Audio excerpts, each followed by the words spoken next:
out that you're gonna say tonight. Let's all stand for the Pledge of Allegiance. Pledge allegiance to the flag of the United States of America and to the republic with which it stands, one nation, under God, indivisible, with liberty and justice for all.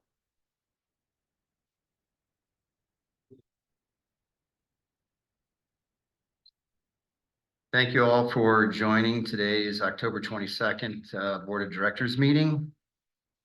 Paul, I'll go ahead and turn it over to you for the roll, certification of quorum, proof of notice. So we have Phil Mulcahy, Uwe Roper, George Custis, Nathaniel Monks, Ryan McAdon, Jim Carter, and Matt Barger present. So we have a full quorum for the meeting to proceed, and notice was posted in accordance with Florida statute.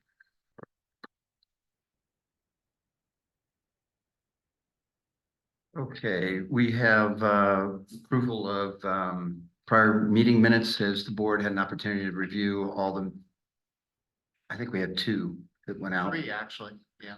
So the August meeting minutes were not available at last month's meeting. So I had the board approve those via email, so we can get those posted on the website. So I just need those 2 minutes ratified, that the approval was made on the email. So moved to ratify. Okay, great. Now we need approval to approve last month's meeting minutes, September. So moved. Second. All in favor? Aye. Aye. Okay, so approved. Okay, let's jump into the agenda. First, I'll give a brief president's report. First of all, I want to thank everybody for joining us today. Also want to thank the board members for accommodating me with moving the board meeting today rather than Thursday. I have 2 weddings to attend in Arizona and California. The first one is next Saturday, where I'm the father of the bride and have an early morning flight tomorrow. Return on November 3rd. My daughter Morgan also thanks the board.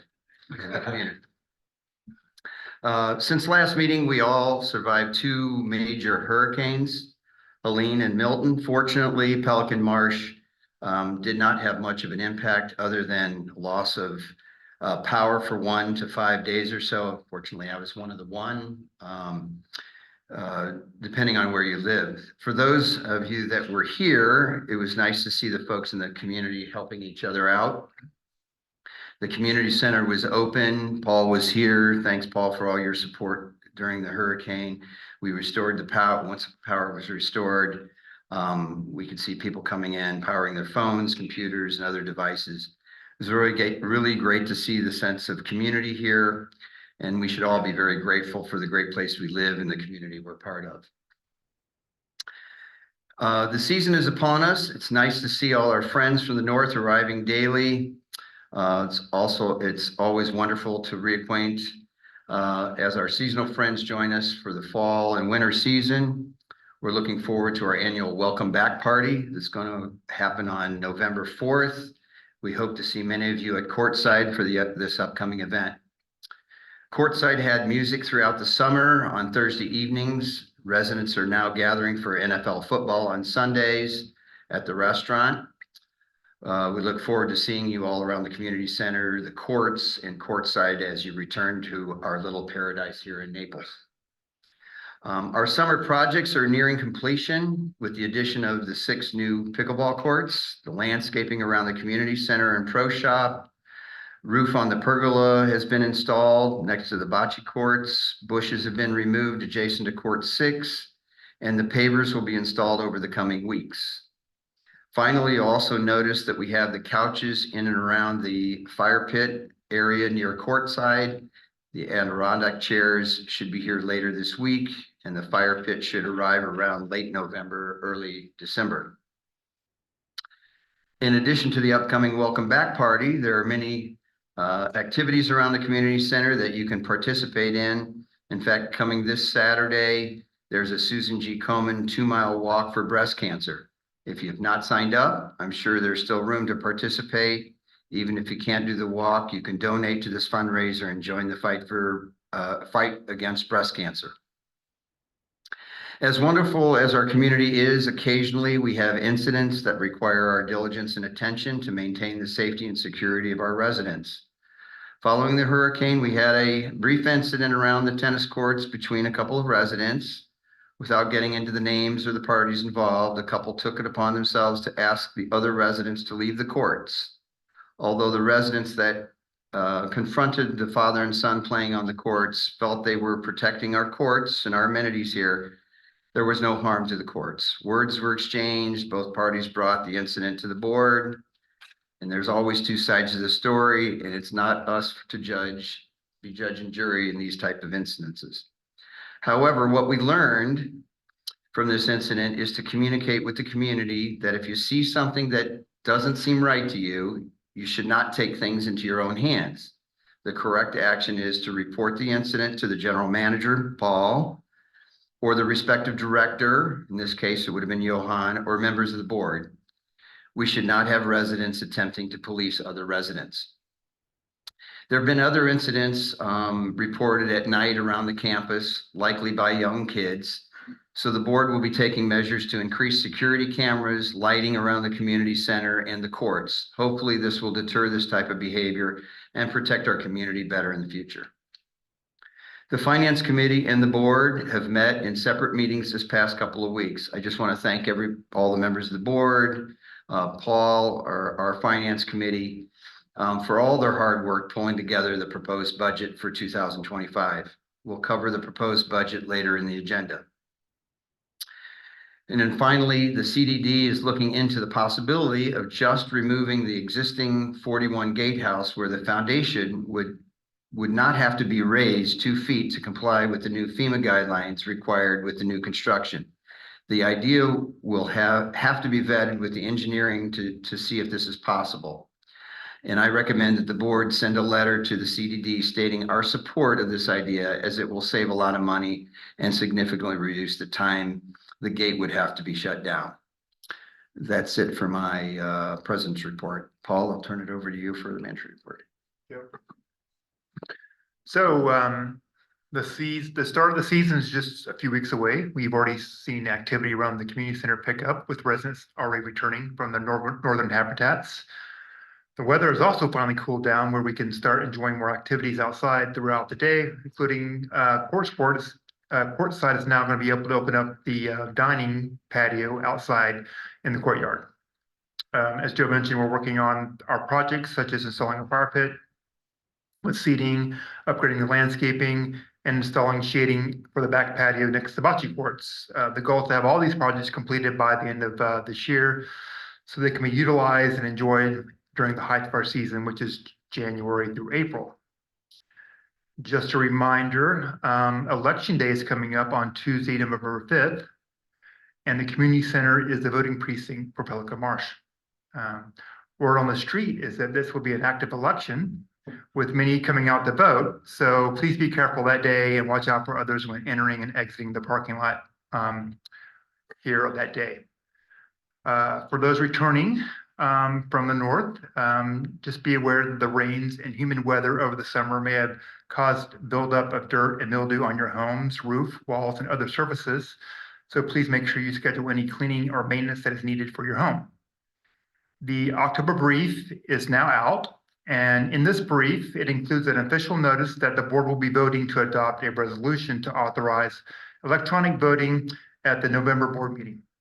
Once approved, to authorize electronic voting, members will be sent notice of the procedure to do this, and members can then opt in to sign up for electronic voting for all Pelican Marsh matters. Members who do not sign up and opt in for electronic voting will then just receive the standard hard copy material through the mail. That's why we're going to encourage all members, once this becomes available, to sign up for the electronic voting, because this is going to save the foundation thousands of dollars in mailing and printing cost. So we encourage you to sign up when it comes available. There are still some members out there who have not registered for the Pelican Marsh website and or downloaded the app on their phone. So we're still encouraging all members to do this, as this is the best way to stay connected and keep updated with what's happening in Pelican Marsh. And if you need help getting registered, just please contact the admin office staff, and they'll be happy to assist you in getting signed up and registered. That's my report. Any questions? Okay, thank you, Paul. Nathaniel, I'll turn it over to you for the treasurer's report. Hi, everybody. While Paul is pulling that up on the screen, I'm going to bring you up to speed on the treasurer's report. Normally, every month, I give you a treasurer's report, an in-depth one that brings us year to date on our numbers. Today, I'm not going to do that. Today, I'm just going to do an overview of it for two reasons. One, the rest of the treasurer's report will be posted online at pelicanmarsh.com. You can read it later. But here in a few minutes, I'm going to have to go over the entire budget for next year. And we've learned over time that if I talk for a long time, everybody in the audience goes completely asleep. So I'm just going to give you the short version so that you'll be awake for the budget. So we're just going to go over this one page, but next month we'll catch back up. Everything will be brought, when I do my treasury report next month, it'll be year to date, so you won't have actually missed anything. Okay, so looking at our overview page for year to date, this is for the first 9 months. Our operating surplus in September, through September, was $14,000 better than budget, mostly because of the fitness and court sports and interest income are all higher than budget. Fitness, court sports, and interest all doing really good. Our revenues were $22,000 better than budget, mostly to higher, this is for operating, higher interest income. We actually earned so far this year, $71,000 in interest. 2 years ago, 3 years ago, 5 years ago, we had earned almost zero in interest. And then whenever we had this little explosion in interest rates, our finance committee pushed us hard to invest all that money that was sitting in our bank all year. And now we have this extra money coming in. Thank God for the finance committee. The operating expenses were over budget. The main reasons for the over budget thing I've complained about is this terrible insurance premium we're paying because our roof failed the inspection. We got bad insurance policy at a high price. That was a big part of it. Also, we've had several things break this year due to lightning or surges in electricity.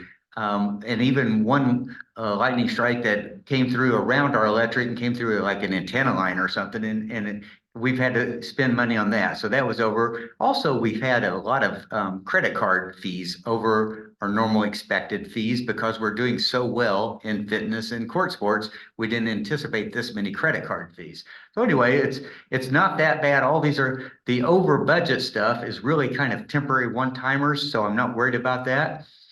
Payroll was on budget, benefits were on budget, activity centers were better than budget.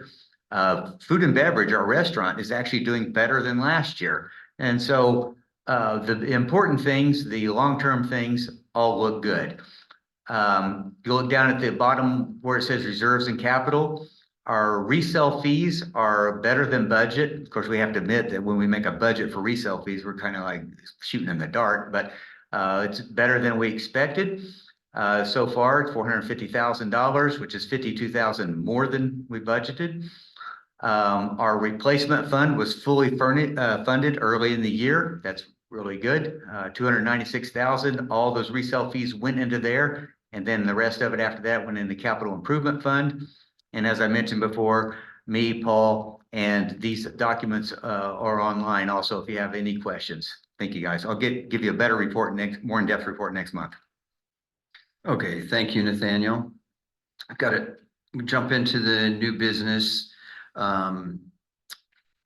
We've had an opportunity to sort of review the lessons and personal training in terms of looking at the market and where we've been, and we haven't made a change in the lesson fees over the last several years. Paul, I'm going to turn this over to you because we've done this analysis. Yeah, so staff at court sports and staff at fitness came to me and said, we need to relook at our rates we charge for lessons and for personal training because we're not in line to market. And they showed me analysis of other area clubs like us and what they're charging, and we were under market. And so since we hadn't raised the rates in several years, we looked at it, we thought we need to be more competitive with the market, and to help out, especially some of the contractors, so they're being fairly compensated, raise our rates accordingly. So they have suggested for tennis that we need to raise our current rate of $90 an hour to $100 an hour. And over in fitness to raise the personal training hourly rates from 80 to 90. And those would come more in line with what the market is today. So we're recommending, or they're recommending the board approve these changes and increases in rates. So before we turn it over for questions or comments from the community, want to see if we have any comments from the board. Paul, there's a reference on the agenda of clinics increasing from $20 to $25 as well. I just didn't recall us discussing that. Is that also being proposed? That is also being proposed. That's a flat rate. So they're $20 for the clinic, it's now $5 more. They would like that also increased. And I believe, Paul, is my understanding, that puts us like in the middle of what communities charge. We're not the highest, we're not the lowest, but we're in a very comfortable middle position as far as our rate structures versus other communities offering the same service. That's correct. Any other comments from the board? Yeah, I think it's roughly a 10% increase. We've had pretty high inflation the last few years. And staff raises have been made over the last few years that were bigger than, 2-3%. And so I think over 3 years, it represents roughly 3% per year increase. It doesn't look unreasonable to me. Any other board comments? Any questions or comments from the community? Residents? Okay. The 25% increase on the clinics seems much larger than what this discussed. I would like to comment on the clinics prices. I support the hourly fee prices for both the sports and for the personal training and for the massages, etc. On the clinics, an argument could be made that these clinics are more for the community, and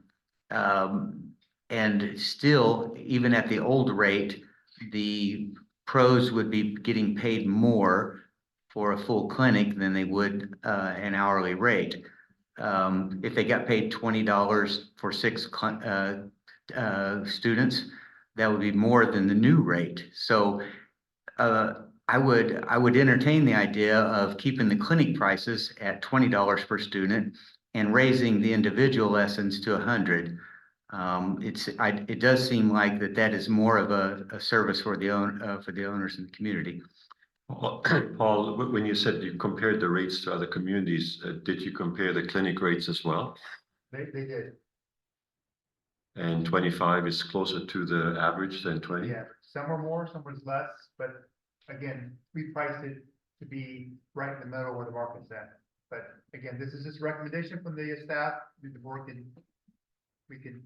What's the average number of people in a clinic? 4 roughly, or more than that? 6. I think it's either, well, Max is 8. it's max is sort of 8. It's probably somewhere between 6 and 8. So for an It's a hour, higher percentage. It's a higher percentage, you've got Yeah. $100, $90 to $100, 10%. As you said, it's a 25% increase, so. I feel as if we've looked at the models and how this impacts overall compensation, just based on the tennis lesson increase and the personal training increase, and not so much for the clinic side. I know I'm comfortable at this time approving the tennis lesson, personal training rates. I don't know if I'm comfortable without looking at some numbers, looking at the clinics. Maybe we put that aside for now. one of the things that I would say is typically the, what is it? There's not so much a clinic, but they're 90-minute Saturday morning, it's what is it? Cardio tennis. Those could either be an hour or they could be 90 minutes. And depending on if you go 90 minutes, it's $30. If you go an hour, it's 20 minutes. So I don't know. I'm listening to everybody and I sort of feel the same way. It seems like a bit of a jump. I'm all in favor of the lessons, but the clinic seems to be a little much. We could postpone that discussion to next meeting on the lesson fees. I don't think there's any reason to hold off on, we've had through the budget process quite a bit of discussions on the tennis lessons and the personal training. I think if we feel comfortable with that, let's get that done, and then we could, come back to the clinics at a later time. Right, I agree with you. Yes, One thing we always seem to forget here, when you compare it to the other communities, we have a unique situation here that most of our budget is satisfied by the resale fee. And that resale fee should really be a feedback and a presentation to the owners. Okay, so when you're raising the price of anything here to the owners, okay, it's not in comparison to other communities that need that money because it's part of their physical budget. The big difference. Okay, there was a thought process here at one time that all the debt was paid off. That we would use the resale fees instead of a major portion of our operating, okay, is we would have reduced fees, okay, overall, so that the community would have a better selling feature for the outside world. Okay, so you need to think about that. You match up these other communities, I'm willing to bet you, none of them have the existence of what we have here and we receive from resale fees, guaranteed. So you ought to take a look at that. The owners ought to be the beneficiaries of that, and not, the contractor. I hate to tell you. That's a good thought, but I do want to point out that for the contractors, I want to switch back to the people giving massages, personal training and things like that. Those people give us a percentage of their income, and as we have kept their price the same, their other options have gone up. And if we want to keep the good providers, we want to give them a chance to make a little money. And then there is a benefit also to them making money as our percentage, the price of our percentage goes up, our 20% or 10% or whatever it is, that number of the value of that percentage goes up. So for those people, it is good for our community that we keep the price near market. And Jerry makes a good point on the other issues, definitely. Thank you, Jerry. any other questions or comments from the board or the residents? Yes, Rich. Just to kind of amplify on Rich Benson, my comments about the clinic, I think contractors are compensated, they're pros, they give lessons. We're going to increase that. I think that's great. You can compare that. The clinics are for people who are wanting to learn how to do things like tennis and pickleball and to get engaged in the community, the social aspects, to grow their skills, et cetera. So I think we should try very hard to keep that as affordable as possible. Now you can argue that $25 is nothing versus 20, but you could also, there's some elasticity there, and we're trying to benefit the community. So I think 20 does that more than 25. And I think the number of people in a clinic still allows the pro to make a fairly good profit per hour of his teaching time, because he could have 8 people in that. So I think if you look at it that way, now if I were putting on my pro hat, I would like that, because the more people I get to take clinics, the more people get involved, and the more people then might want to take a lesson from me, where my profit margin is significantly higher.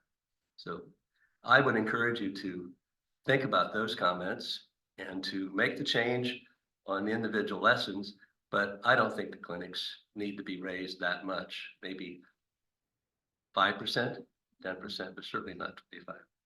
Thank you, Rich. Nobody leaves, none of the contractors leave, they've all been here. This is the best job in the city. Okay, I think we're at a point right now where we can, Yeah, Joe, I'd So like for to a motion- motion that we increase the fees for tennis lessons from $90 an hour to $100 an hour, and personal training fees from $80 an hour to $90 an hour. Seconded. all in favor? Aye. Okay.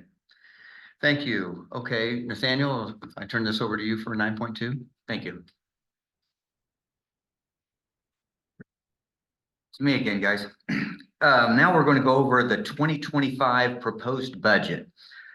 For a little background, this budget has not yet been voted on by the board. It has been, the management made the budget, and the finance committee perused it and went over it line by line.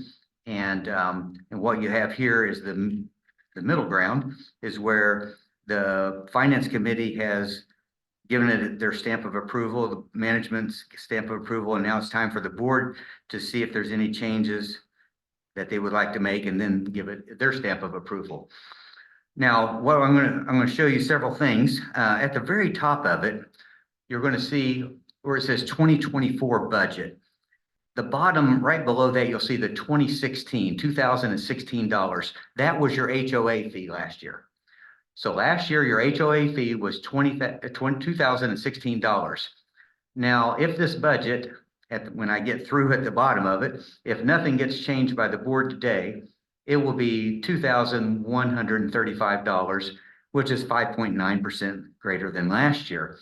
And I'm going to go through this with you line by line so that you understand all the things that are lower than and higher than last year and why. The variance is that little white block off to the right and just shows you the difference.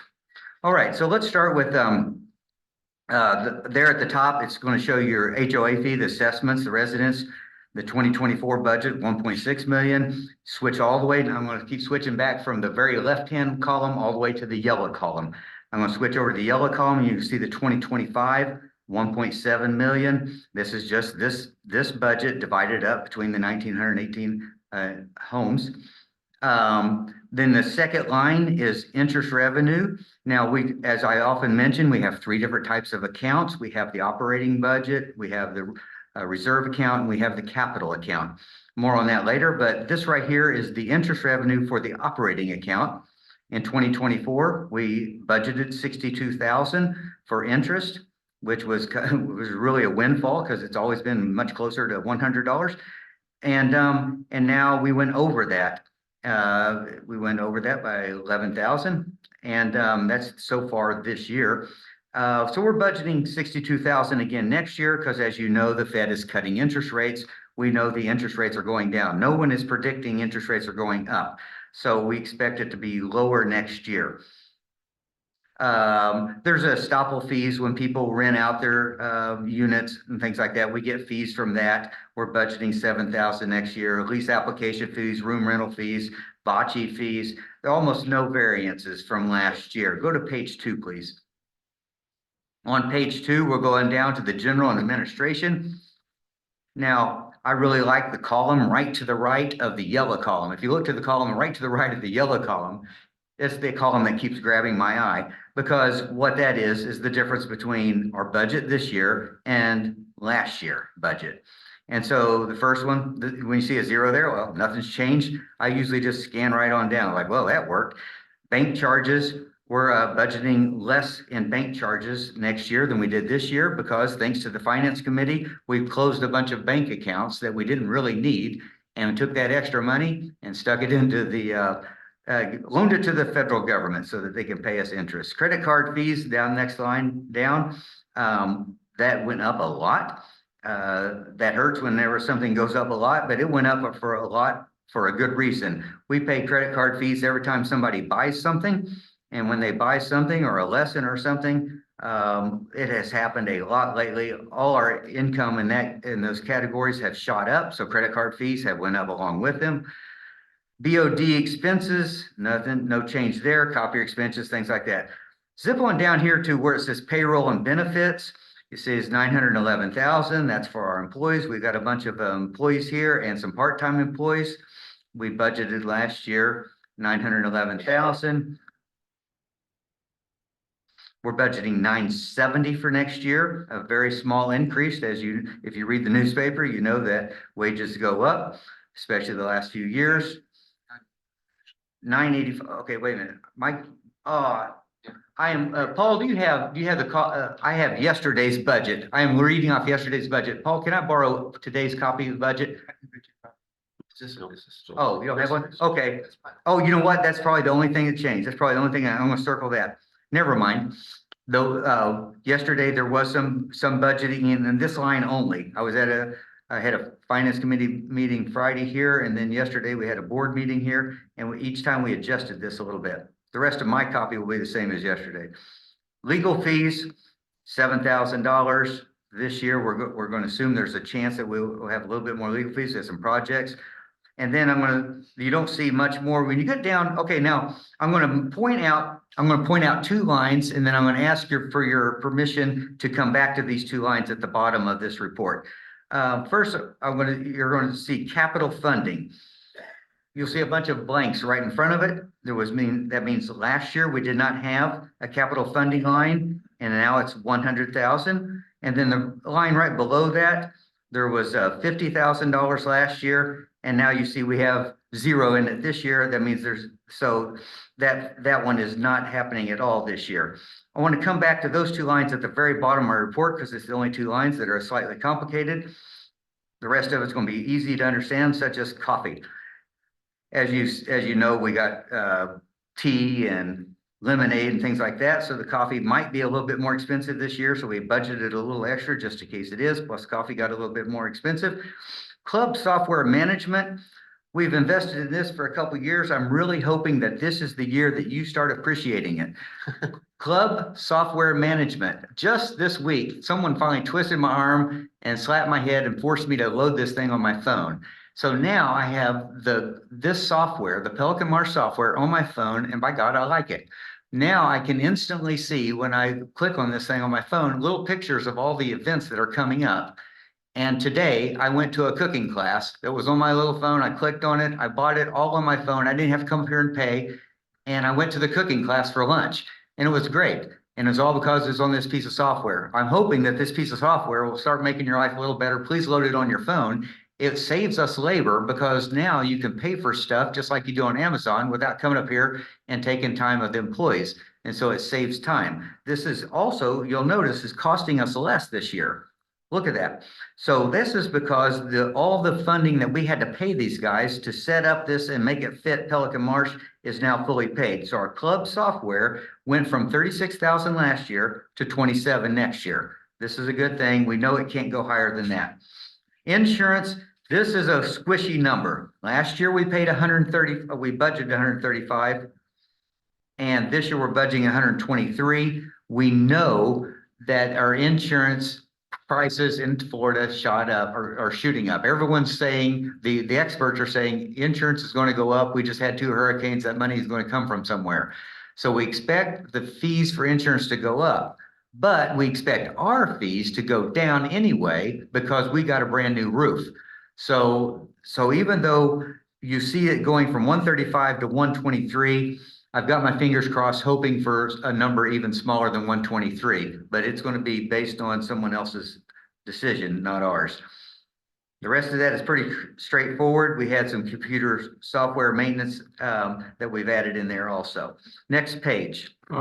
Yes, sir. Before you jump to the next page, can you explain to me why the reserve study went up from $1,000 to $4,500? Good question. Same kind of. Good question. We do not get a reserve study every year. Years, we hire experts to give us a reserve study. What they do is they come to our business and they look at everything we own, they look at our financials, and they see what would it cost to replace this roof? What would it cost to replace these tennis courts? What would it replace to cost the kitchen? And then they create for us a schedule. Okay, from now on, you guys need to put in this much every year, and next year it's going to go up to this much. And we're scheduling this year, you're going to get rid of you're going to pay for a new roof. 8 years from now, you're going to pay for a new tennis court. 9 years from now, you're going to redo your parking lot. And this is all laid out. And this is what we're going to do. Well, we are scheduling this for next year. We've been saving up for this, but we're actually going to pay for a brand new one next year because we feel like that, one, our reserve study is old. They gave us, the last time we bought a reserve study was back before inflation hit. And that was, everything got much more expensive in construction since then. So we expect our prices to all be antiquated, outdated. And so we think that the reserve study needs to be done so that we can start putting real numbers in there, because the last thing we want to do is to schedule something to be replaced in 18 years. And at the end of 18 years, find out there's half enough money in there or something.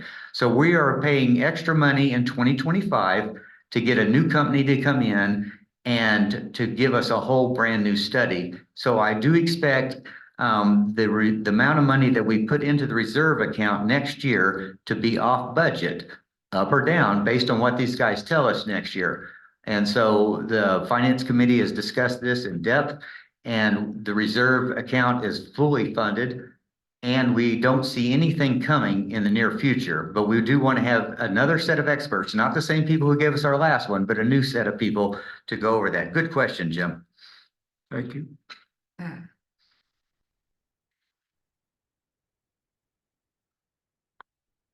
Okay, building repairs and maintenance, all those things at the top three blocks you'll see are about the same. Janitorial services, this is one thing that we had to up a little bit because what we found last year, and I'm going to address this on several different line items, but since COVID, what we've had is a bunch of people sold their houses to younger people. We now have a bunch of new younger residents and they're more active than some of the people they replaced. And so now they're playing pickleball, going to the gym, coming to the community center. And this is good and bad. It's helped us with all these income in the different classifications, but it also muddies up the place. We noticed that we could not keep this community center clean and could not keep the bathrooms clean during in season. It was just so darn busy.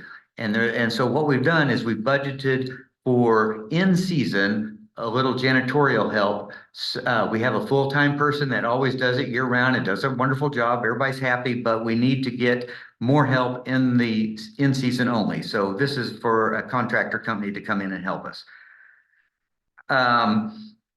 There's really not much else on this page here. You'll even the utilities. You'll see water sewer for some reason went as we anticipated going down. So there's not much else on this page. That's I have one more question. yes, sir. Go ahead, Jim. On carpet, tile, et cetera, that you've budgeted a great deal more, went from 5 to 13.5. Now, are we reaching a point, is the maintenance of whatever we're cleaning to the point where we're better off to be replacing because of the frequency you have to clean a carpet? Where's the break even on? Finance committee asked Paul that, and he had a good answer. Paul, tell him what you told the finance committee about that. The increased cost is more for the tile cleaning. I found through stretches this past year where we went a long time where the tile was really, and the grout was really dirty and for it, and not presentable for our standards. So in order to keep our tile looking good throughout the year, we needed to up the cleaning and have it frequently clean more, to keep it nice and clean. So that's why I added 2 more times of them coming in to clean the grout and tile throughout the year. Okay, thank you. So it's not, so really the carpet cleaning is staying similar to what it was, but it's really. Well, I will grout cleaning say is the big- carpet also, where we typically we had a professional company come in once a year and do it. I now have it twice a year. Okay, and I think that's related to the heavier traffic that we're experiencing too also. Correct. And unfortunately, the carpeting we have is very light, and so it dirties very easily. So in order for us to keep it looking presentable, we have carpet cleaners here we use internally to keep, spot clean. But in order to keep it more fresher and clean, we need a professional company now to come in twice a year.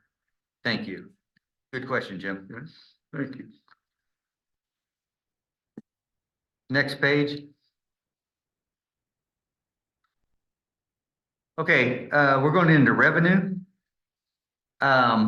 Fitness class, spinning class revenue. In a perfect world, we would also have a couple columns for 2022 or 2021 or something, so you can see how drastic this is. But 2024 budget, we budgeted 60,000, and we're doing the same thing for 2025. It looks like we're on target for that. Spa revenue, massage, that other long word that I can't say because I'm from Oklahoma. We've changed that just a tiny bit to 85,000. Personal training, it's jumping a lot from 240 to 314, which is part of the reason the credit card fees are so high, is that personal training has went up a lot. And Nathaniel, this Yes, is now sir. reflective of our rates that we just approved. Oh, yes, this is a good point. Thank you, Brian. We just now, and we anticipated, because the board kind of all nodded in agreement but without voting yet, that we all kind of felt like that we were going to pass this thing we just passed. So we just raised the fee for what the trainers in the gym and the massage givers, et cetera, are charging. So they're going to charge more. We get a percentage of what they charge, so our income is going up also, and that's part of the reason you're going to see this line look good. Down here, we have the fitness Well, expense. excuse me. Yes, sir. Go ahead, brother. In anticipation of the budget, was that factored in that we were gonna pass the increase in fees? Yes, since I'm the liaison to the Finance Committee, I anticipated that the board would probably do this. And so I asked for this to be put into the budget, that we would pass this and we would take it out if we did not pass it. Because this, of course, is not anything that's been passed by the board yet. This is a proposal, and it will be changed even today, hopefully. But then we will vote on it in the future, not this meeting. We're not going to vote on this budget this meeting. We're giving all this information to you, and give you a month to come talk to us about it if you have comments, and then we'll vote on it at the next meeting. So what we've done is we proposed in this budget the new higher rates with our higher income based on those higher rates. Okay, fitness expense. You'll see the top line is the employee contract labor, fitness class expense, all those. Everything is almost the same all the way down to the bottom line where it says personal training. Same darn things happen there as all those others. These young people coming in here and they're getting personal training, and we're going to make a little more money. And it's going to cost us more money first, though, because as they come in, they're going to pay a larger bill. We're going to pay that to the contractor, and then we're going to keep our slice, which is a little larger income. Next page. Merchandise revenue. Merchandise revenue is another one of those things like interest that was pretty much non-existent 3 years ago, 4 years ago, nothing. And now it's a nice little chunk. And most of you guys all have good looking t-shirts because of this. If you don't, please go get one. $60,000 last year. We're on budget, and we got budgeting $60,000 for next year. And you can see the expenses there. We do make a small profit on merchandise, plus we make you look better. Court sports. Court sports lesson revenue last year was $32,000, $39,000 this year. Everything else on that column is about the same till you get down to payroll and benefits. And as you know, payroll with employees everywhere in America seems to be going up a little bit. We went from 273 to 287. Nothing else much has changed. Next page. Social activities, we try to wash this out every year so that you get your money. We try to break even or get kind of close to it on this package every year. And we were at 112 last year. We're 112 next year. Food and beverage, we have 2 little pots of money for our restaurant. We are very thankful for the restaurant, and unlike almost any community, we are not trying to run that business ourselves and throwing away money. These guys doing a great job. We have a small pot of money to buy broken stuff in the restaurant. And that's where you see the $10,000. We're going to do that again for next year. Something breaks, we got to have something. We need a quick minor improvement that can't be capitalized. That'll be that $10,000. Then at the second line, you'll see food and beverage subsidy. That is the tiny fee, relatively speaking, that we pay to have such a great amenity there. It's a prediction. It's our best guess. It'll probably be kind of close. It's really looking like it's going to be really close to predicted, and we predicted the same for next year. 75,000. Yes, that works out to like less than $10 a house per month. All right, revenue. Comcast doesn't change much every year. We have a contract with them. They're going to get 4% more than the previous year every year. Nothing changes. Okay, the last page is about resale allocation. We get a lot of money from selling houses or buying houses back and forth. Some of you people move around a lot. $7,500 now. It's good. It's getting an expensive hobby for me. The number of resales was, we budgeted 65 for the whole year. At the end of September, we were already at 60. We know we're going to make it. We already have others being, the paperwork's in the office, so we can tell that's going to happen. Next year, we budgeted the same amount. We have no idea what the real estate market's going to do next year. We think that interest rates going down a little bit might help sales, might not. You'll see there, the board has this rule where we move the money around when a resale fee comes in. But what this board does is always tax the reserve account first, and then what's left over can go into the capital account to improve your amenities later. Down at the bottom, I'm not going to go over this a whole lot because you'll get glassy-eyed if you're not already there. But the replacement fund schedule, it shows you the reserve account. If this is interesting to you at all, please go study this. The reserve account is in good health. Sometimes, like right this moment, it looks like, whoa, there's not a whole lot of money in the reserve account. And there's a reason for that, is because recently, in the last few years, we went and bought all new stuff for the stuff in the reserve account, things like the roof. And so all the big stuff that we anticipated spending money on before this year, after this year, we already have done it in advance. So we've done things earlier than we expected. So the reserve account is lower than I would like, but there's nothing really waiting to go broke. Everything's new, And so for the next few years, the reserve account is projected to just keep getting more and more money in it. In fact, if you let your eyes scroll to the right on that year-end balance, at 2030, if everything goes according to plan, and it won't, there'll be $1.4 million sitting in there earning interest.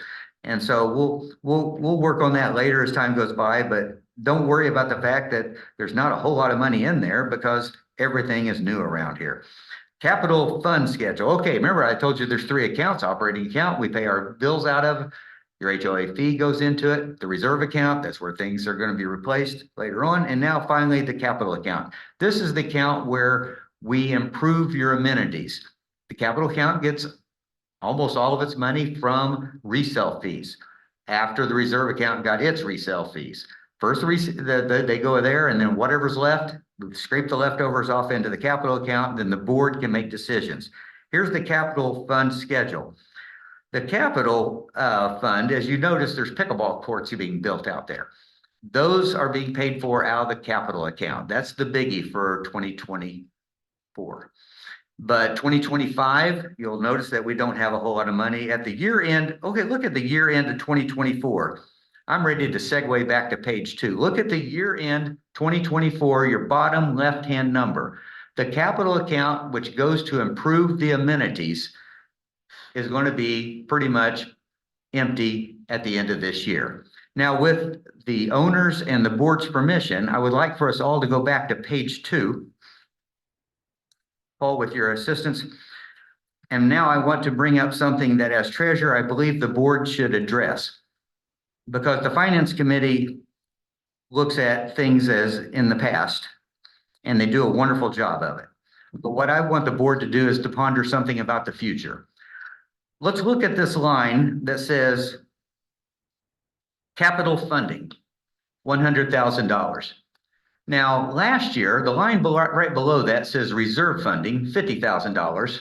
And you'll see last year, we had a $50,000 funding for the reserve funding. What we knew last year was that the reserve account appeared, according to the reserve study we had in the past, and we just talked about that, it appeared to be fully funded. But we knew intellectually prices were going up on a lot of things. We were getting bids on stuff, and it was way higher than we would have gotten 4 years ago. So what the finance committee recommended and the board approved last year is we stuck an extra $50,000 out of your HOA fee into the reserve account. Just in case something costs more than it should have, there was an extra $50,000 sitting there. Now this year, we're working on the budget for next year, and the subject came up again. Now here's what happened at the finance committee, because as you know, I go to the finance committee meetings for the last 5 years because I'm the liaison, and they are very, very smart people, good coneheads, and they really know what they're talking about, and eventually they can get it down to my level. What they talked about was that what we should consider doing this year, rather than putting the money directly into the reserve account, is to offer the board flexibility. Once you put the money in the reserve account, it has to stay there. But if you put the money into the capital account, then later, if the reserve account needs money, the board just says, we're going to put the money in the reserve account. Boom, they move it, and it's there, and this problem solved. And then at the same time, it gives the board the flexibility to use it for capital if the reserve account does not need an emergency. Now, what I would like for the board to consider, and I'm getting ready to raise a proposal, so do stay awake for me, guys, is that we have a problem that we know about, and we have intellectually kicked the can down the road, and I'm recommending that we don't continue to do that. We have the number one amenity at Pelican Marsh, according to the survey that we sent out to the members, what is the one amenity you're most likely to use? Which one have you used? And the one that is used more than any, by more people in Pelican Marsh than any other amenity is the gym. The gym, it gets used sometime during the year by more members than any other amenity. But for 20 years, the gym has been the same size it is now. It's been too small for several years. COVID gave us some relief because people got scared to go to the gym for a while. And so for a while, it wasn't as crowded as it was in 2019. In 2019, it was a mess. I'm one of the people who don't work out there much for several reasons. And one of them is you got to keep waiting for a machine. Now, recently, the reserve account, thank God for no money out of our pocket, bought all new machines. So the gym is now nicer than it used to be, still too darn small. The board has investigated expanding the gym in different ways. We have quotes from contractors, we have drawings from an architect, we have two different ideas that I think the board was probably going to ponder and maybe even mix them together or come up with a third idea. But we know we have a problem. Idea number one is going to cost us, we only got one contractor bid. I expect more bids and maybe a lower price, but it's going to be somewhere around $270,000.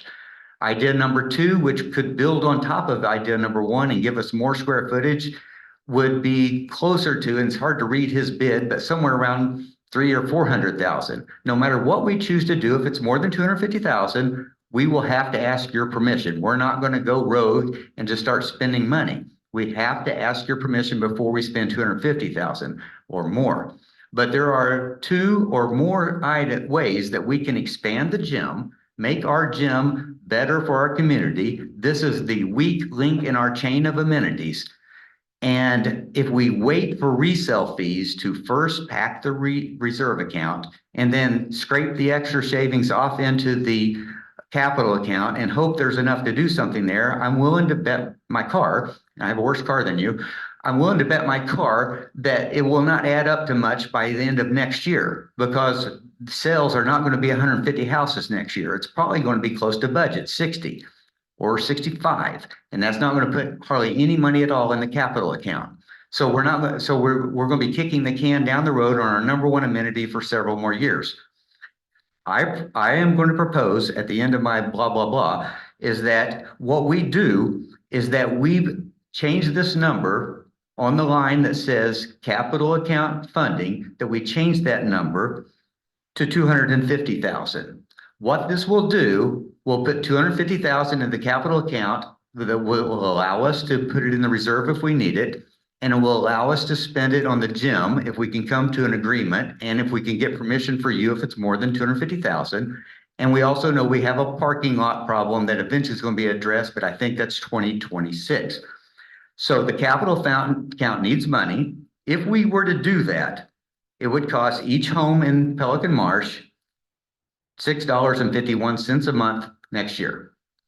$6.51 per home next month to change that number from 100 to 250. It would give the board enough money, that, especially combined with the resale fees, to do something about the gym size problem. We don't even have a place for the spin bikes. Did you guys know that? After we built the restaurant, we gave the spin bike room to the restaurant for a kitchen. So now the spin bikes are being moved around, and then they pull them all out and they have their class and they shove them back against the wall. There's not a spin bike room anymore. They're part of Suite C, and they should be part of the gym. And so these things need to be addressed. When you go into the gym, there's personal trainers. I like to use the free weights. I'm teaching my kid how to use the free weights, and I have to step over people because sometimes it's wall-to-wall people where the free weights are. We need more square footage, and when they're not using the spin bikes, they always put them back against the wall, and there's a lot of space there. So the board needs to rehash these ideas, come up with their favorite one, vote on it, but it's going to cost money. And I think it's kind of fooling ourselves to pretend like it doesn't cost money, and it's kicking ourselves in the butt to say, if we vote on something, now we're going to ask for an assessment. I think we should just go ahead and change this to 150. I have a couple little notes and I'm going to shut up. 250? I'm going to change, I'm going to propose we change it to 250 instead of 100. And raise it by 150, which would cost $78 a year per house, which is $651 a month. That that would take care of the crowding. We would have the ability to take care of our problem. 250. If we change it to 250. Now what she's going to do now is to type in 250 into that line, and you'll see at the top what happens with your HOA fee. Space. Yes, we have more people using the gym than we used to, which takes space. We, okay, the good question. Okay, so for the people at home that cannot hear, audience members, someone said, can we do anything else with space because we're maximized with the parking? To answer that question, no, we are not maximized with the parking. We have permission from the county to do something without adding more parking spots, because we had a parking study that the county agreed that we can do a little bit more without adding parking spots. So Yeah, specific, I think we have Yes. approval for up to 1,000 square feet. we can add 1,000 square feet without adding more parking spots. And then number two, we have a proposal and even a design from an architect for adding to the size of the gym without adding to the exterior walls, which means adding no extra square feet, but moving walls around inside and utilizing space better than it was. But unfortunately, moving walls around costs money. And one of these is load-bearing walls, costs a lot of money. But we can move walls around inside, make our gym bigger without adding any on the outside. So we have both of those options available. That's very sharp of you, Jerry. Yes, so we can add space outdoors. We can make that gym a little bigger, or we could add space indoors, or we could do both. And then But it would cost a lot of money. Go ahead, my friend. additionally, as we have our long-term planning meeting later this fall, one of the things we're contemplating is adding the ability to add parking across the street. We've sketched out with engineer, I think up to 18 parking spots that possibly could be used for employees across the street. So that would all tie in. CDD space. Yes, Um, and that would cost, well, or Technically golf course, but. golf course. But that would cost money. Do we have a guesstimate, just a off the cuff guesstimate, what that would cost? In the neighborhood of 225 to 250,000. So even if we were fortunate, because just for those of you who have not stayed in this story, is that the county does not allow you to add space to a building without adding parking spots. We're out of parking spots, except for these few that the county has let us add. So if we were to get permission from the golf course and the community and the board to do something, that costs money also. This is another reason why I believe the capital fund should have a little more money. I like it that our HOA fees are very low. I fight every month for our HOA fees to stay low. But what I'm saying here is that sometimes there's an investment side and you need to put a little more money in than what you're used to. I recognize some people don't like the idea of investing into the future, but we have a lot of young people who are using this gym and using this facility at a very high rate. And the gym's a weak spot, but I would like to let the board have that power. So I hereby move that the board raise the amount from 100,000 to 250,000 to the capital account for the budget of 2025. Before Yes. we make a motion, Yes. can we get in comments from the Oh, board? yeah, what most people, I think the normal procedure is someone would second the motion and then the board talks about it for a while, then the owners talk about it for a while, and then maybe the board will But vote is it on it. really something to motion, or is it just part of the budget to be approved on for next November? Yeah. I think it's just discussion. I guess you could just say, let's do it, and because we're gonna vote on this budget 1 month from now. Right. So we don't even have to actually vote on it. We just have to agree to change this budget. And then 1 month from now, we may change it back if you get some reason Yeah, for if we that. get feedback. then- Yeah. Paul, also, I've noticed there's questions online earlier. Do we have, are any of them related to these subjects? Go ahead, Joe. I wonder if we should have some board discussion and then go to the online questions. Yeah, that's what I'm saying, Good idea. before we make a decision. wanna So get I input. have a couple of comments on what you posed, and I want to get back to something you said earlier on revenue, that a lot of the revenue increases from the gym, from personal training and so on. I think clearly the revenue increase reflects that there's activity there. If we were a private business, we would probably be looking at saying, where do we have growth? Where do we have activity? Well, the gym is a place where we have growth and activity. And we're getting squeezed physically. So If we were looking at this from a private business perspective and we wanted to grow our revenue further, we would probably have to invest into the asset in order to grow the asset. And I kind of just want to make that point because it ties into your earlier point. Your point between putting more money towards expanding the gym ties into, in my mind, ties into the revenue growth that we've seen from the gym. Good point. If I boil down what you've been saying about the capital allocation for the gym and what it does to HOA fees, when this paper, the way this paper looked 15 minutes ago, we were looking at a 5.5% increase, 5.9% increase in fees from, and if we were to do this additional increase, that's a 9.9% increase. But it's a 1 year only. It's a 1 year. The extra, everything above 5.9 is a 1 year only investment. And I would like to also mention that the first point you made about the extra income, for those of you who are not gym rats, the people who are personal trainers and that's extra income, they're in the gym training people. When you go to the gym to work out, very often there might be 3 people training their 3 customers. So now you have these 6 people working in that same square footage that you're trying to work out in.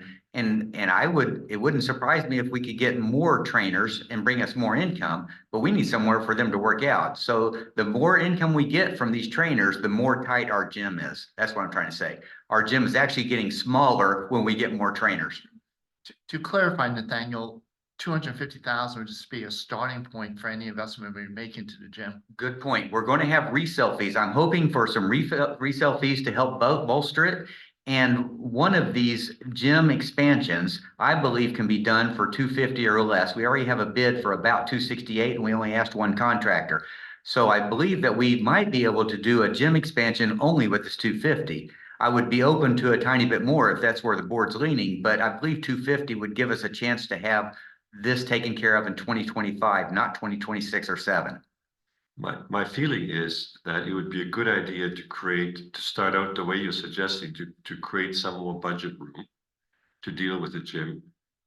We haven't yet talked about how to deal with the gym and what to do exactly. There's different options, the different things we could do with the gym. We could go and expand an extra 1,000 square feet outside. We could do some changes inside the building.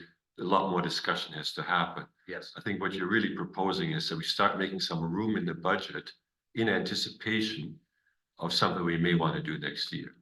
I think we know we need to do something. I mean, the problem is evident. So I feel like the board can see we need to do something, and no matter which of the choices, whether it's one of the 2 or 3 choices we know about or one we haven't found, it's going to cost money. So I think we might as well put the money there to at least help us get started. That's what I'm proposing. I've got some comments, Nathaniel. Number one, to me, this is the first time I've heard anything about this. We have a long-range planning session scheduled for November and December. I think this is where this discussion belongs. I don't believe the finance committee in the preparation or review of this budget, that was a consideration. I appreciate what you're saying, but I don't think it's the time to be now proposing a fairly large addition to a budget for one section of the population of this community. You have a lot of people that use the gym. You have a lot of people that use other facilities. You got a lot of people that don't use anything. So I, at this point, can't support increasing this budget at this point without going through a planning process. And you do have the flexibility, if you have the monies, to move them between 3 accounts. That's in the bylaws. So I just frankly think you got the cart in front of the horse. I'd like to answer that. That's good. Thank you for your comments, Jim. The reason I believe this should be done with the budget is because this is where we ask the community for their HOA fees. And when we ask them to invest, this is where we would do it. This should be on the budget. It was noted that maybe we haven't done our homework on this one. We have. Paul can verify that for something like 3 years, we've been working on this. We've been getting bids. We got architect drawings.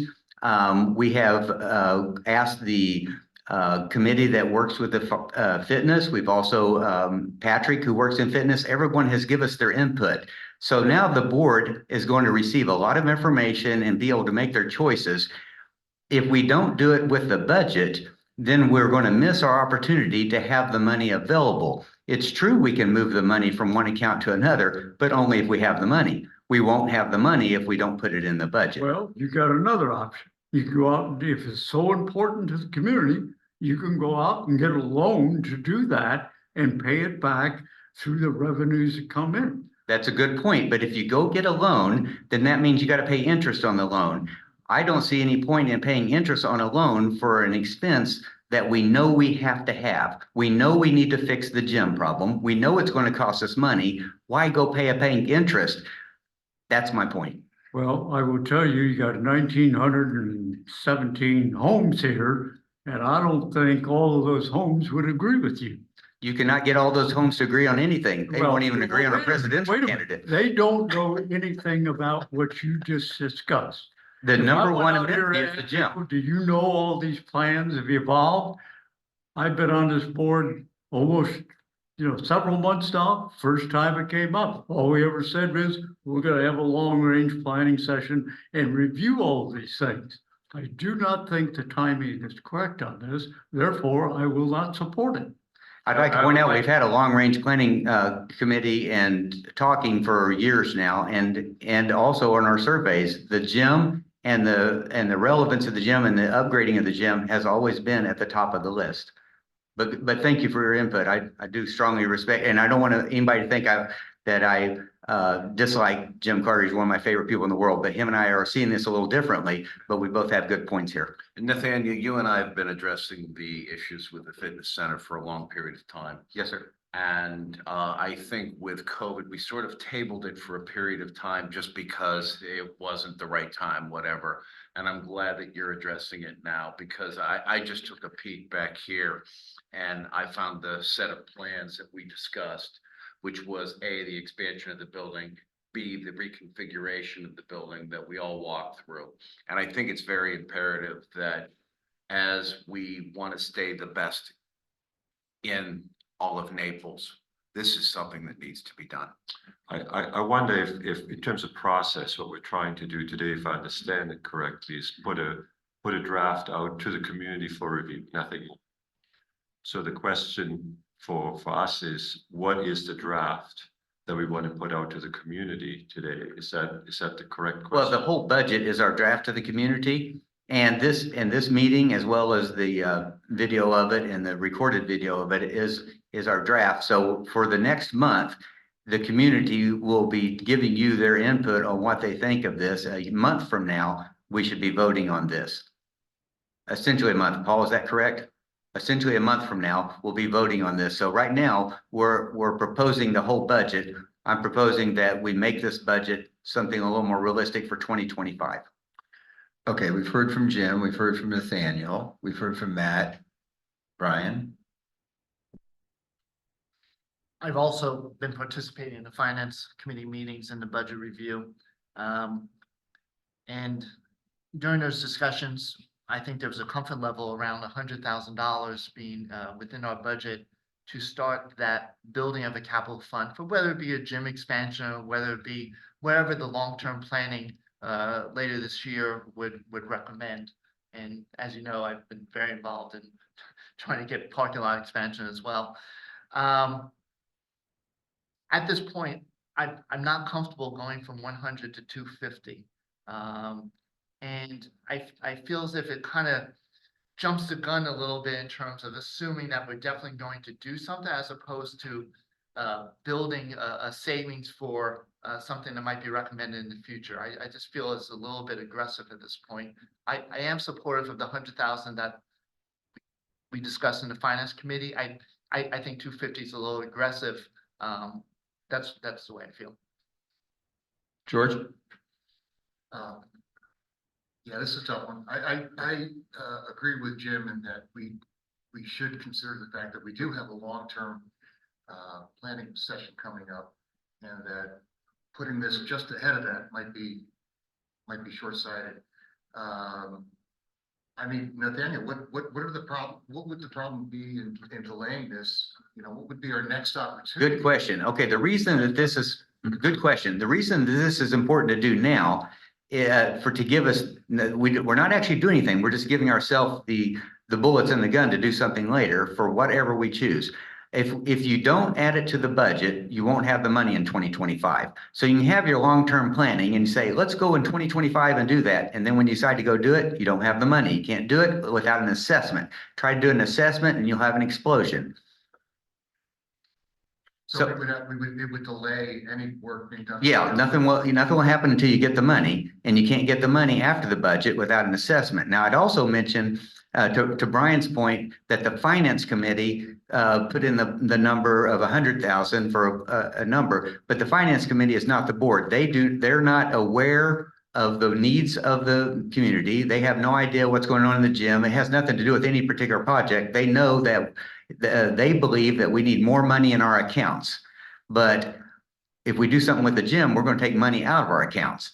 And so the finance committee has a strong point that we should put some money in our accounts, but they're not talking about the gym needs expansion. They've never mentioned that, they have no idea that how bad our gym situation is, or that the board has proposed for several years to work on the gym, and we've even hired an architect to give us the plan. We've already drawn up the plans, and we've even started getting bids in a previous board, and then that got halted when we had to stop. But we have a lot of data. The problem has been existent for a long time, and it would have been worse if it hadn't been COVID. COVID gave us a relief for a while. People were going. In 2019, it was a mess in the gym. It should start up being a mess again this year. So I strongly recommend not waiting a long time, because this is your last chance to get the money without a bloody fight.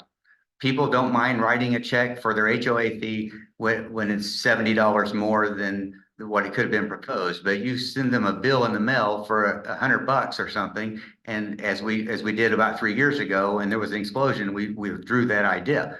So I recommend that you ask for the money in the easy way at a timely time. This is the timely way to do it. George? Any further comments? No other purpose.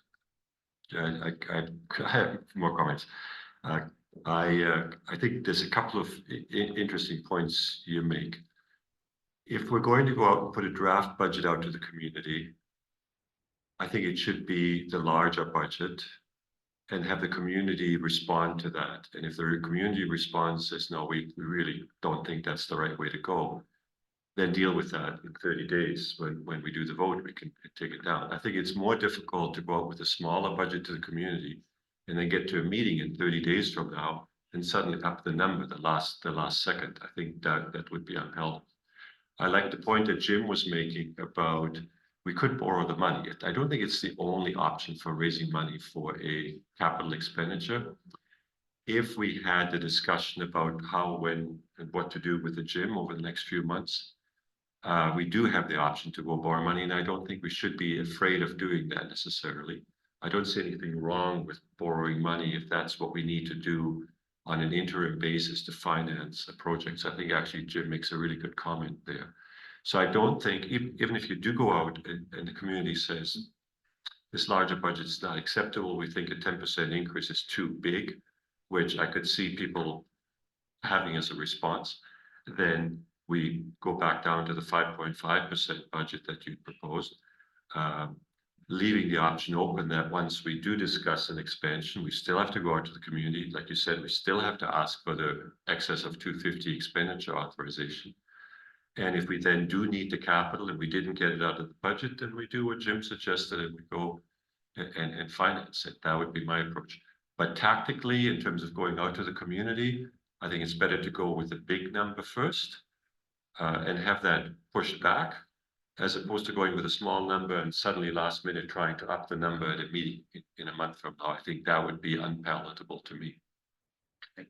So I'm sort of the last person on the board. I don't have any personal skin in the game because I've been to the gym. I've looked at the gym, and the gym's awesome and it's active, and I've watched every single month us increase the revenue, increase the numbers and everything else. Personally, I need to be in the gym. but I haven't been in the gym. So this is not about me, it's about the community. And the feedback that I've been listening to over the course of the last, 6 months is thank you so much for adding to the gym, and there's more and more people, the younger people coming in and everything else.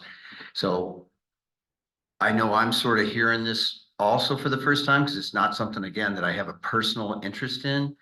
But listening to everybody, I'm in favor of, increasing the budget now. If we get substantial pushback and everything else, we can always dial it back. But I would be in favor of moving forward with this. So those are my comments. Mark? People online can't hear you. The people online can't hear you. If you Come up to the mic. Can you come up here? There is quite a few people online listening. We put a very nice chair there for you, Mark. I may need it. All I want to know is, how is the community going to be informed about this budget? Is this just going to be posted on the website? Is it going to be sent out to everyone? Because if you're waiting to hear pushback from somebody, they have to be informed.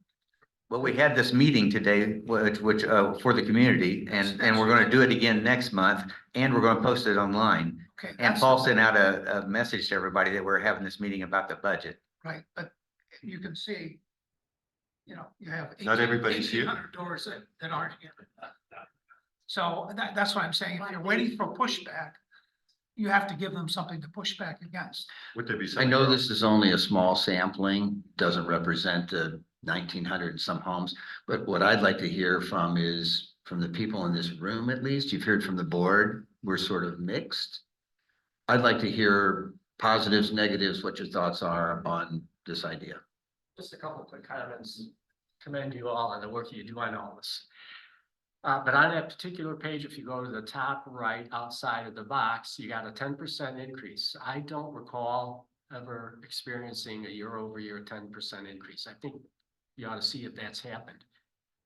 Because even though it may be a one-timer, it's an increase. And more importantly, if you go to the top number, it's an 18.6% increase in the annual operating budget, excluding the Comcast expenses. Some people may have their antennas go up on that.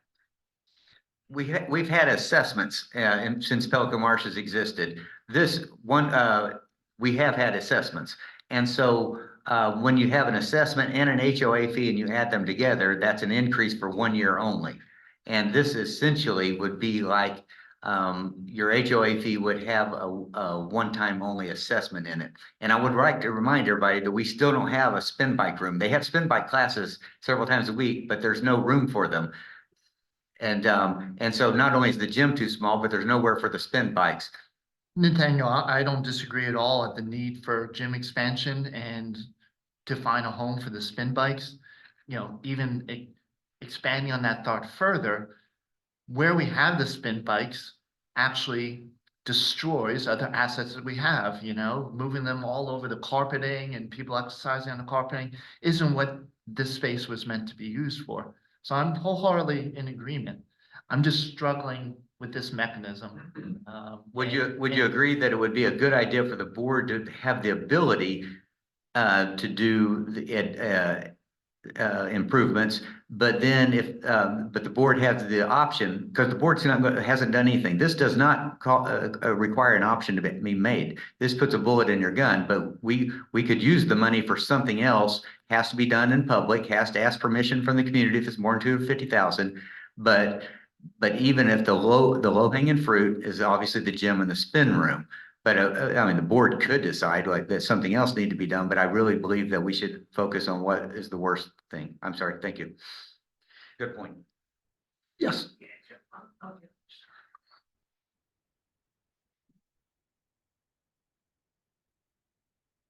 You guys have been talking about money. Okay, I talk about business. You want to go ahead and expand. You want to accommodate new people coming in. You want to accommodate young people coming in.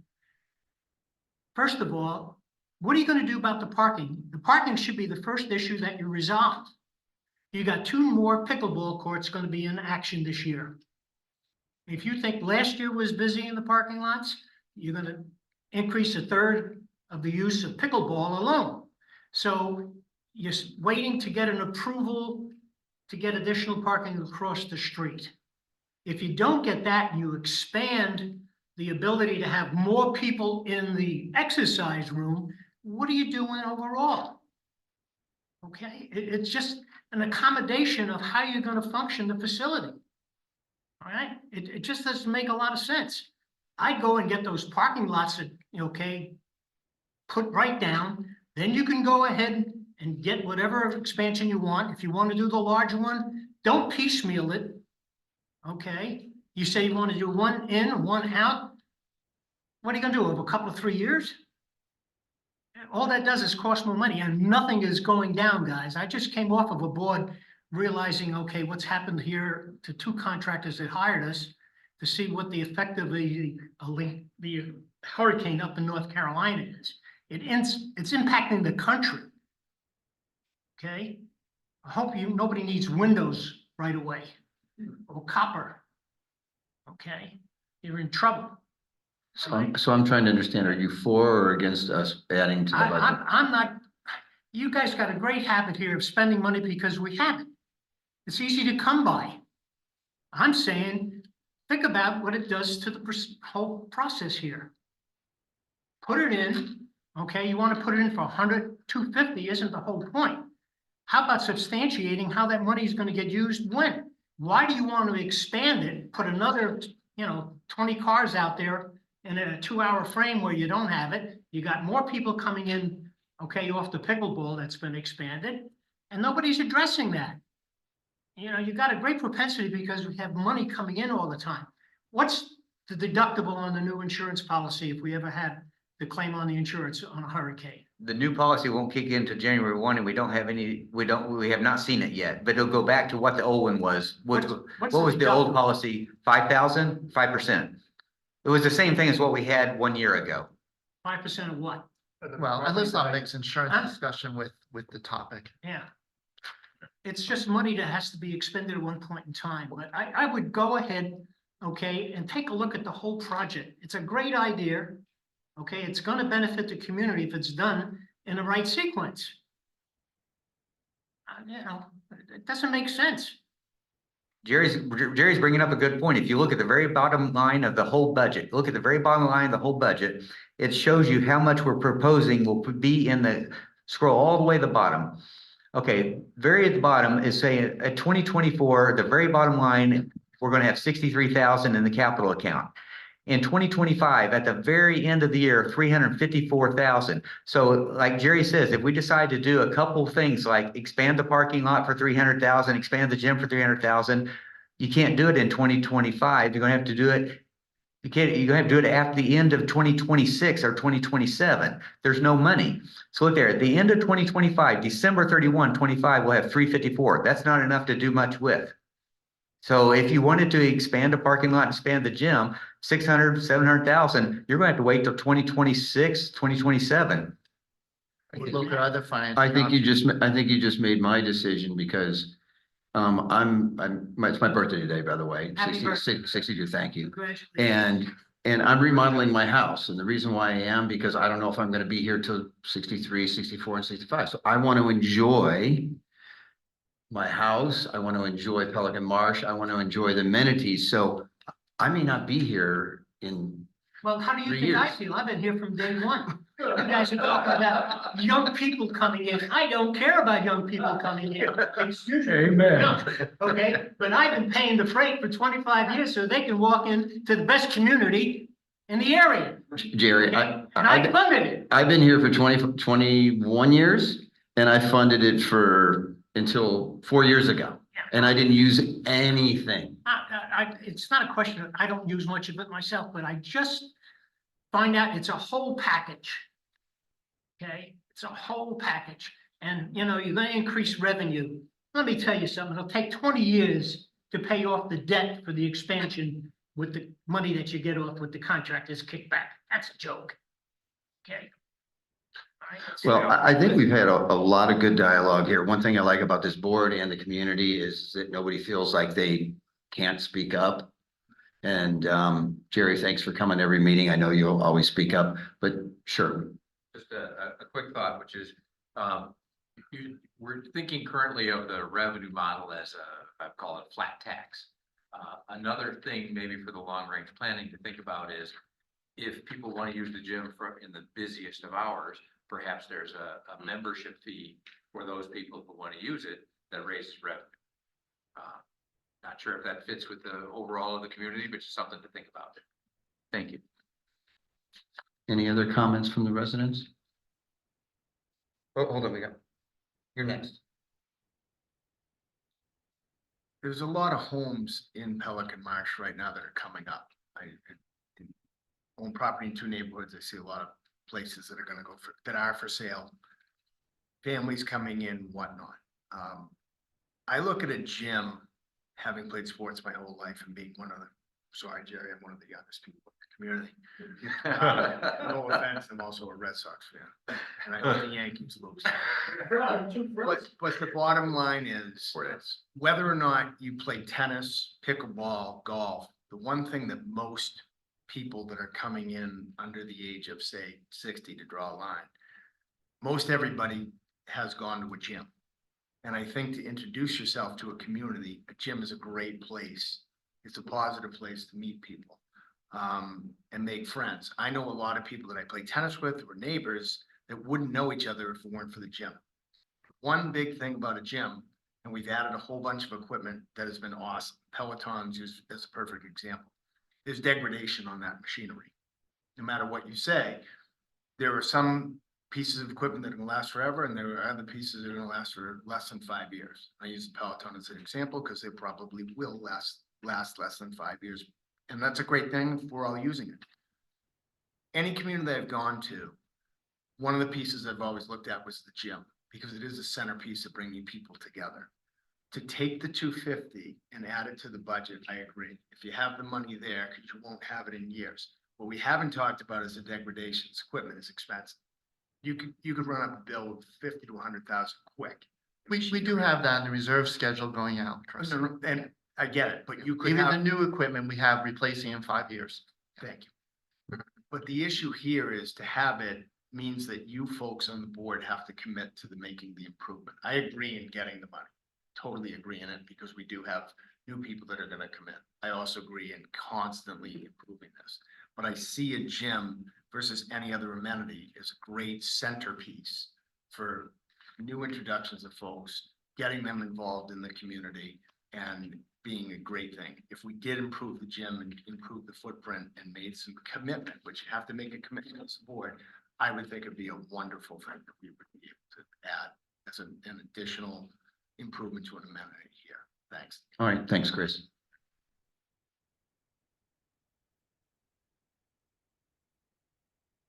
Hi, Paige Genetti Egritz. You might recall from the 2020 long-range plan that the fitness center was pretty high up there on the list of priorities. And I did ask about it for a couple years in a row, but I understand that needs change. Having said that, from a competitive standpoint, like the previous person said, our fitness centers does not make a great appearance space-wise relative to other fitness centers that I've seen. Now, if I think about the process, I would say, hey, the long-range plan comes first, then the operational strategies, then the operational initiatives, and then the budget for those. Now, also having said that, that's a long process. I would be more supportive of putting the money in now with the commitment of identifying what the current needs are in the community and say that that money is going to be spent towards needs. We haven't updated the needs in quite a while. Like Brian said, and like others have said, there's multiple needs out there. So I don't think we should jump into putting the money, committing to putting the money against in fitness center improvements, even though I am very supportive of that. I think it needs to be dealt with in a long-range plan-driven approach. And what are the priorities of the community? So would you, before you go, would you say that we should have the higher budget or leave it and come back later? Or would you say put it in and then we still have to make a decision on where we're going to spend the money as a board? I would personally put the money in with the commitment that we're going to identify the most important needs of the community.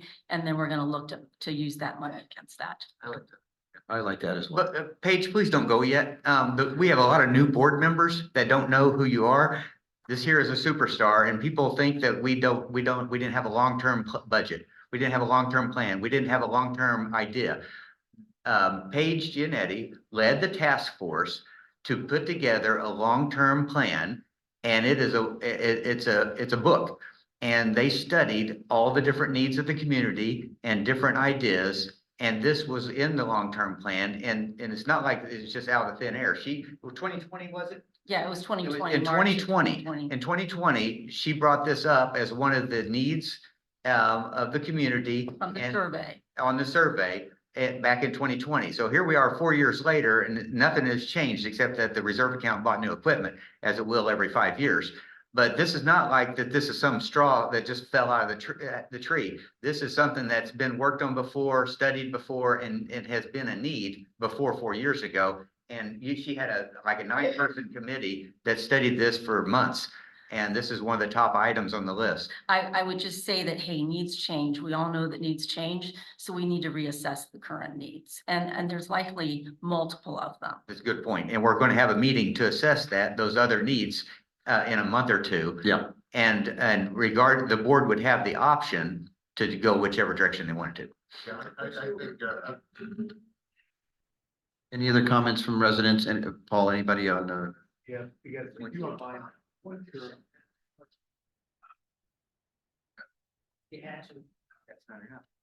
The Melzon asked what the homeowner's fee be in January, split between the Thought Marsh and Comcast. Well, it all depends on which way the board goes today.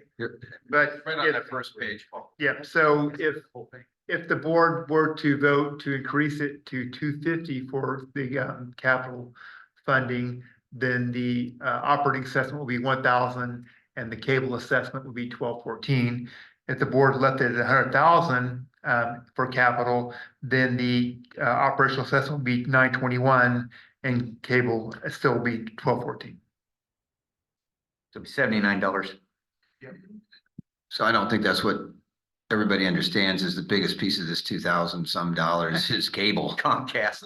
And internet. Wasn't a place made for the spin bike rooms outside the, wasn't a place made for the spin bikes outside with a roof and AC system? No. Currently the bikes are outside, but they're sharing the space when we need that area for other events and activities and card playing and whatever else. And so, as Nathaniel was mentioning before, throughout the season, we're constantly moving those bikes back and forth and, different places just to find room. And the goal long-term is to put the spin bikes where they belong over in fitness in a dedicated room for spin bikes. Oh, Dave's got a long one here. There's also a current space shortage for activities, cards and games, et cetera, in the afternoons, including when the association annual meetings are held, which cuts off a full afternoon of playing time for activities, even with additional space for activities created by covering the pergola. Is there any way that a second level or other location could be created to house admin offices? So the current space could be used for more activities.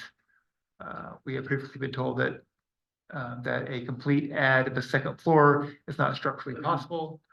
The long-range plan should be clearly addressed to shortfall. That's correct. It would take a huge amount of parking spots. It's just not. And structurally, this building was retroed or engineered a little bit lighter than the original plans. So there is no ability without a hell of a lot of structural steel. However, if you were looking to do an expansion of the gym, one of the things I would recommend in a long-term planning discussion is to make that expansion a 2-story expansion, or at least have the capability to do a second story of whatever that expansion would be. Yeah, Paul, when is parking our ratio- long-term meeting? Parking ratio wise, we would need, 4.5 for every 1,000 square feet we expand. Paul, when is our long-term meeting? The board is scheduled to have this long-term discussion meeting this year. Have we scheduled that yet? It's not scheduled yet. The goal is to have it sometime in November, December timeframe. So the board needs to get together. I'm supportive of My Paige's idea. recommendation would be between Thanksgiving and Christmas, sometimes the beginning of December. For the record, I'm supportive of Paige's idea that we have the long-term planning meeting, and Dave Wallace also seems to be saying the same thing. We have the long-term planning meeting, and the board can then direct which direction they want to go if some other item seems to be more important than the gym. So you're basically saying. And the last question on If- mine, We basically are not earmarking that. Yeah, it doesn't have to go to the gym because we're still going to have a meeting next month to decide what is our highest use of our funds. And if there's something that's even more urgent than that, the board can do that, and I would support that. So the increase in the HOA basically is saying we need to rebuild our capital We need to rebuild the capital account account. to improve amenities. And among the things we're thinking of is expansion of the gym, which has long been necessary, storage reasons, et cetera, but not necessarily. So Yes, Joe, I would suggest maybe just taking a straw poll among the 7 of us with 3 options. 0, 100,000, 250,000, in terms of what the board as a whole feels comfortable putting forth to the community for the next month for review, and just go with that. I think you're well on said. point. Anybody else before we do that?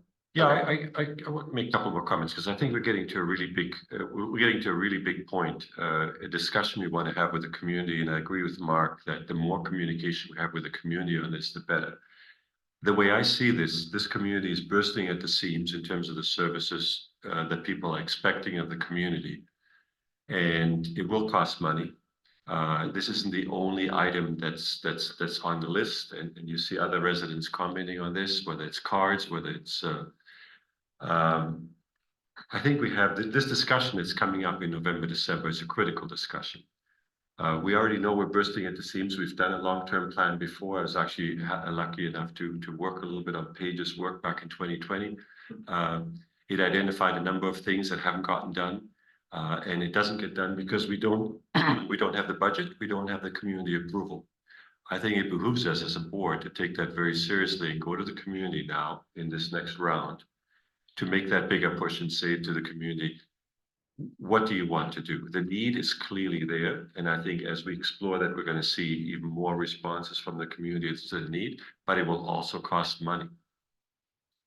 I don't think there's anything wrong with starting to prepare for that by starting to say, let's put more money aside. Some of the preparation was done by increasing the property transfer fee, which I think was a great move. The reality is this community is 25, 30 years old. We're competing with new communities that have bigger, better facilities. And it's a challenge for us. We're going to have to think about as a community, how are we going to deal with competing with communities that have bigger, better facilities? Because we want to attract people to this community. It affects real estate value in this community. These are expenditures, they're expensive, but they will also reflect back on the desirability of people coming into the community and what people are willing to pay for houses in the community. So these are big decisions for the community to make. My feeling is always push a little bit bigger, but make sure we communicate with the community. So maybe one thing we could do is my recommendation would be to go with the 250. But also maybe make sure that we make an extra effort to getting it out to everybody, making maybe an extra mailing or something like that, like Mark suggested, to make sure that we get people interested and that we also get people interested in this consultation that we want to have over the next couple of months in November, December. I want participation from the community in this. I want a chance for us to talk to the community about the need. But I also want the feedback from the community, and I want to have a chance to explain to the community why it's important that we start moving on some of these things, not just making another 5-year plan. Like Paige said, we've made one and we didn't really act on all those items. We need to start moving on these decisions on how to move forward with the community and how we're going to fund it. So let's push a little bit bigger. Let's go with the 250. Do the extra communication to the community and then see what the response is. Okay. Thank you, Uwe. I think we're in a position that we can go ahead and, yep, Jim. I don't think the community has any awareness of what we were discussing today about going from originally, it's about two 2,135 was adjusted as I came into this meeting. Now, if you go 250, what does that do to the annual assessment? You have that number, right? It's $79. It adds $79 a year, just for 1 year only, to the assessment. So that's $79 per household. Yeah, and I got a bridge for sale in Brooklyn too. I got a calculator, that's what I it don't says. believe these kinds of things hold. I think you're getting close to like $300 increase for this community. And it's not just this foundation. Every individual homeowners association is going through these discussions and everybody's gonna get an increase. So I understand the need. And I understand through long-range planning process, I think it takes that discussion. If was 100,000 in here in this year's budget, we had already planned to add 100,000. Yes or no? No, the board has not had any plans. This is, we have sunshine laws in Florida. This is the No, this first is the time. first we've time- talked first about time it. we're discussing this. I know sunshine finance laws more committee than had you ever originally will, my friend. Send 100,000 on. 100,000, there should be a number for that. I don't like the way that it was done today. I'll be very candid about that.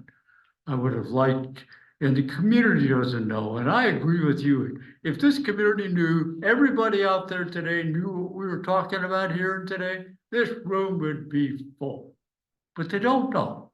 They expect Foundations is having their annual budget review. We'll probably get $50 or $60 or $100 increase. It's going to be business as usual.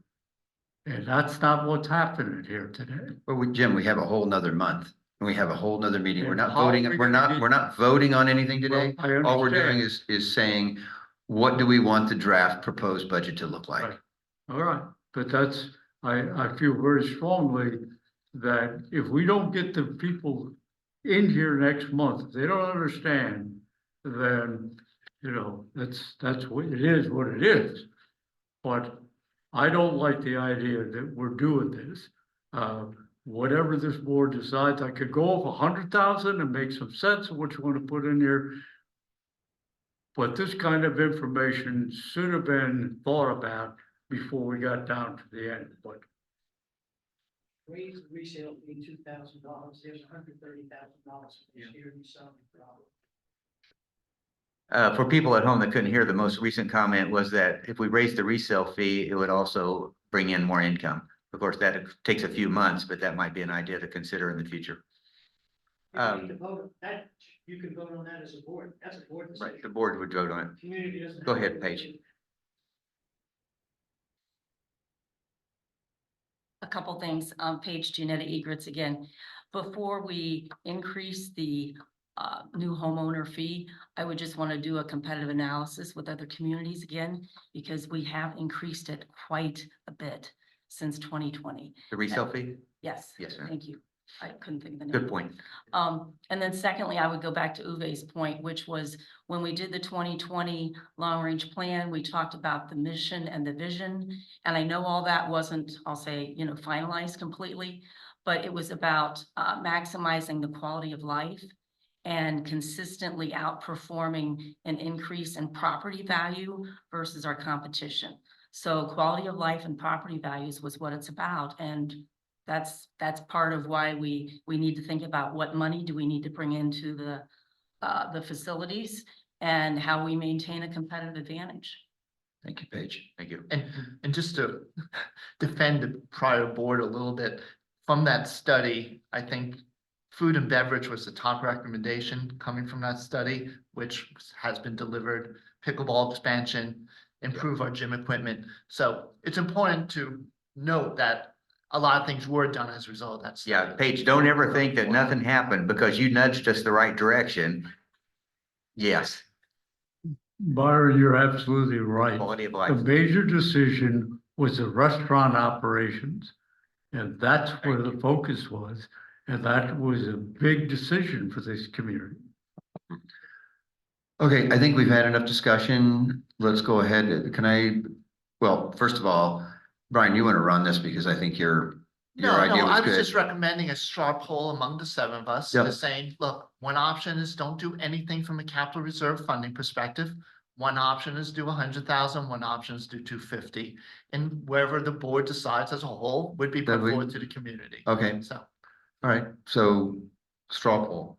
so who would like that we should have zero in the capital funding in the initial budget going to community? Anybody? Anyone? Okay, who feels as if we should have 100,000 going in that initial budget? Two individuals, and who feels we should have 250 in that 250? initial? Okay, Okay, so I think we've got our answer. We don't really need this is really Paul, just for the draft Paul, what board. just- no, Paul, what this just is, add a we're motion? just working through the budget, that's all. we're That's doing. all we're doing is working through the budget. To answer the last question that Mel's on, 79 times, well, we have 1,914 doors. But we already had 150 in the proposed budget for today. So we're 100, adding- we had 100, we had we're adding 100. 150. So we're adding another 150, which equals 250. Yes, that, the extra 150 that we're proposing at this time, is the, So the 150, $79 per door. yeah, added to the 100 already in there, it's gonna be Yes. 250. There's a lot of different increases in the budget, and that 100 was one of them.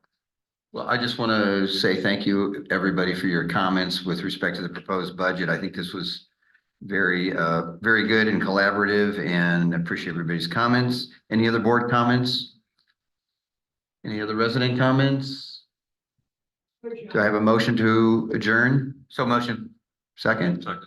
All in favor? Aye. Thank you all very much.